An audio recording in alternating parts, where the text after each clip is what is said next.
લે ગેલ 8,000 રૂપિયા મહિનાનો પગાર મને અંદર 2,000 રૂપિયા વધારો. શું વધુ નહીં શેઠ? લે મયુર 8,000 રૂપિયા મહિનાનો પગાર તારો અમે 2,000 રૂપિયા વધારો. સારું સારું શેઠ. લે સમીર 8,000 રૂપિયા મહિનાનો પગાર તારો અમે 2,000 રૂપિયા વધારો હો. સારું સારું શેઠ, પણ એક વાત મને સમજણ નહીં પડતી. અમારા 3 જણાનો 8,000 રૂપિયા પગાર છે, તો તમે 2,000 રૂપિયા અમારા 3 જણાને ચમ વધારે આપ્યા? હું તમને 2,000 રૂપિયા એટલા માટે વધારે આપ્યા કે આ મહિને આપણી દુકાન બહુ મસ્ત ચાલી છે અને એ પણ તમારા 3ના વચ્ચે હતી. આ મહિનેથી 2,000 રૂપિયા તમારો પગાર વધારી રહ્યો. ખૂબ ખૂબ અભિનંદન શેઠ. અમે એટલા નસીબદાર છે ને તો તમારા જેવા અમને શેઠ મળ્યા. નકર બીજાના શેઠ થયા ને એમના નોકરો પકડીને મરી જાય તો બી એમનો પગાર નહીં વધારતા. અમે ખૂબ નસીબદાર છીએ કે તમારા જેવા શેઠ અમને મળ્યા. હું બીજાના જેવો શેઠ નહીં કે મારા કારીગરોનો હું નોકર જેવા મોનું. હું તો તમને મારા ભાઈ જેવા મોનું. લેડો હેડો નેકરો તારે સવારે વહેલા નોકરી આવવાનું હો. હારું હેડો શેઠ, સવારે વહેલા આવી જશું.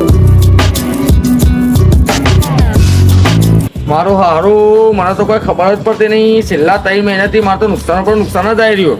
એ તમે 3 જણા ઉભરો લે.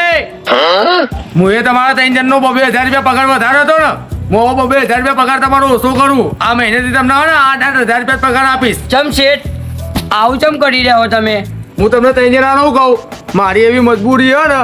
શેઠ એવી તમારી શું મજબૂરી હતી? અમારો મહિનાનો 2,000 પગાર ઓછો કરી રહ્યા હો, એવી તમારી મજબૂરી તો અમને બતાવો. તો દેખાઈ નહીં રહ્યું કે હમણાં 2-3 મહિને આપણો ધંધો જેવો ચાલી રહ્યો. મારી એટલી બધી કન્ડિશન બી નહીં કે તમને 10,000 રૂપિયા પગાર આપીશ. હું તમને જે જૂનો પગાર આપતો હતો ને 8,000 રૂપિયા એટલો જ આપીશ. તેથી એમાં તો અમારું બહુ બધું નુકસાન થઈ જાય. મહિને 8,000 પગાર આલશો એમાં તો મારો ઘર ખર્ચો બી નહીં નીકળે. શેઠ એની વાત સાચી છે, મારો બી ઘર ખર્ચો ના નીકળે. અલ્યા તમે મારી મજબૂરી નહીં સમજો તો કોણ સમજશે? તમને ખબર તો કે મારો ટાઈમ ચલો ખરાબ ચાલી રહ્યો. તમને હું નોકરી મેં થોડા કાઢવાનું કહી રહ્યો. તમને ખાલી પગાર તો સોલવાનું કહું રહ્યું ને. શેઠ તમે મારો હિસાબ કરી દો, હું 8,000 રૂપિયા નોકરી નહીં કરું. બરાબર છે, બાજુમાં થઈ જાય ને મહિને એમના નોકરોને 12,000 પગાર આલે. એવું હો પાછું. શેઠ તમે મારો હિસાબ કરી દેજો, હું જઉં છું. શેઠ મારો બી. સમીર તારા બી જાવ તો તું બી જતો જા.